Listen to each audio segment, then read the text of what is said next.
श्री सुखदेव जी महाराज राजा परीक्षित जी को मृत्यु के भय से मुक्त होने के लिए श्रीमद् भागवत महापुराण की कथा श्रवण करा रहे हैं। सुखदेव जी महाराज कथा को सुना रहे हैं कि हे राजन, वामन भगवान जब चल पड़े भिक्षा मांगने के लिए, किससे? राजा बलि से, जो आतताई असुर हिरण्याकश्यप के पुत्र नारायण जी के अनन्य भक्त प्रहलाद और प्रहलाद जी के पुत्र विलोचन, उन्हीं विलोचन के पुत्र हैं राजा बलि, जिनका साम्राज्य चल रहा है।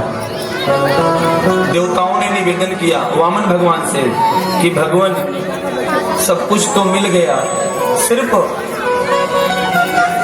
तीनों लोक और मुक्त करा दो बस। क्यों? क्योंकि तीनों लोक राजा बलि के अधीन था, राजा बलि के अधीन था। उसी तीन लोकों को मुक्त कराने के लिए नारायण जी ने वामन भगवान का रूप धारण किया। हम लोग जन्मदिन मनाते हैं तो कई लोग फेसबुक पे लिखते हैं अवतरण दिवस की बहुत बहुत बधाई, है ना? अवतरण दिवस की हार्दिक शुभकामनाएं नहीं लिखना चाहिए। क्यों? अवतरण में और जन्म में अंतर है। अवतरण का मतलब अवतार लेना, जन्म का मतलब जो माँ के गर्भ से जन्म लेता है उसको जन्म दिवस कहते हैं, और जो अवतार लेता है वो अवतरण होता है।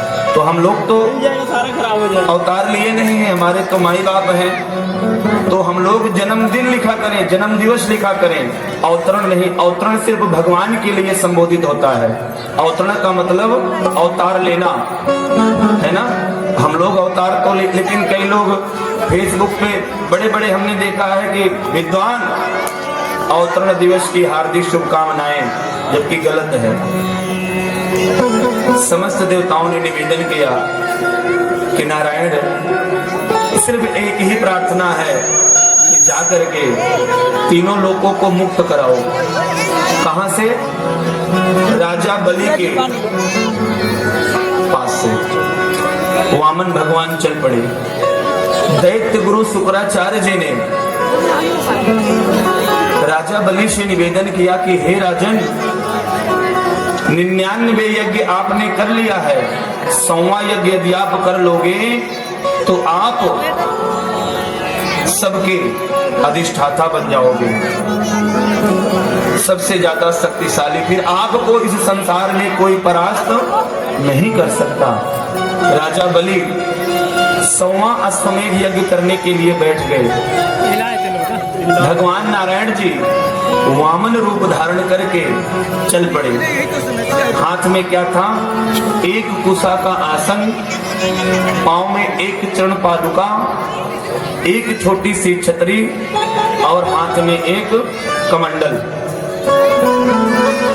सुंदर दिव्य तेज रूप, सुंदर सा यज्ञोपवीत धारण करके वामन भगवान के रूप में भगवान पहुंच गए राजा बलि के दरबार में। राजा बलि के दरबार में जब पहुंचे, प्रवेश द्वार पर, तो उन्होंने द्वारपालों से कहा कि हे द्वारपाल, हे पहरेदार, हे सेवादार, मैं बटुक ब्राह्मण, भिक्षुक ब्राह्मण आया हूँ और हमने सुना है कि राजा बलि के दरबार से अभी तक कोई खाली नहीं गया और मैं बहुत इच्छा लेकर आया हूँ। भैया थोड़ा बच्चों का ध्यान रखिए, बार बार हिला रहे हैं। कृपा करके मुझे राजा बलि से मिलने दिया जाए। तो द्वारपालों ने शब्दों से संबोधन किया कि हे विप्र, हे ब्राह्मण, इस समय राजन अश्वमेध यज्ञ पे बैठे हैं, अभी वो यज्ञ को छोड़कर नहीं आ सकते।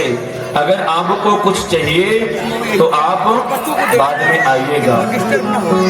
तो बटुक भगवान अर्थात वामन देव कहते हैं कि हे द्वारपाल, मैं जिसके दरवाजे से एक बार वापस चला जाता हूँ तो दोबारा मुड़कर वापस नहीं आता हूँ। और हमने सुना है कि जितने भी याचक राजा बलि के दरबार में आते हैं वो कभी खाली हाथ नहीं जाते हैं। बस एक बार जाकर के राजा बलि से संदेशा बता दीजिए। आपने ही मुझे धर्म का पाठ पढ़ाया है कि यदि दरवाजे पर कोई याचक कोई भिखारी आ जाए तो उसको खाली नहीं मोड़ना, और मैं यज्ञ करने बैठ रहा हूं तो जा करके वामन देव ब्राह्मण को मैं कुछ देकर आता हूं। और ये मेरी सौभाग्य है, मेरे लिए सौभाग्य की बात है कि सारे संसार को देने वाला, सारे संसार का मालिक आज राजा बलि के दरबार में एक याचक बनकर आया है, एक भिखारी बनकर आया है, एक ब्राह्मण के रूप में। मैं कितना सौभाग्यशाली हूं। मुझसे बड़ा सौभाग्यशाली कोई नहीं होगा जो सारे संसार को देने वाले को आज देने के लिए जा रहा है। राजा बलि चढ़ पड़े। राजा बलि जब पहुंचे बोले कि ब्राह्मण देवता आप कौन हैं? तो उन्होंने बताया कि राजन, मैं एक याचक, मैं एक राहगीर ब्राह्मण हूं, और हमने सुना है कि आपके दरबार से आज तक कोई खाली वापस नहीं गया। तो राजा बलि ने कहा कि ब्राह्मण देवता आपको क्या चाहिए? तो उन्होंने कहा कि मुझे चाहिए क्या?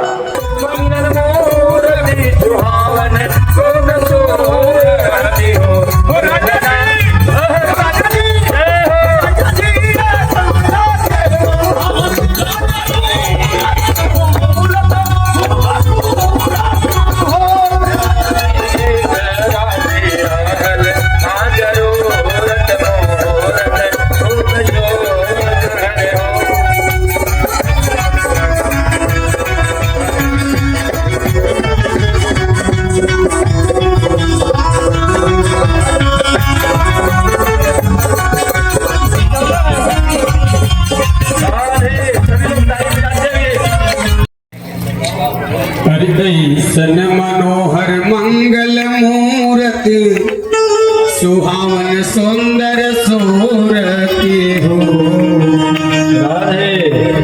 सन मनोहर मंगल मूर्ति सुहावन सुंदर सूरति हो। राजा जी करा के जरूरत मोहर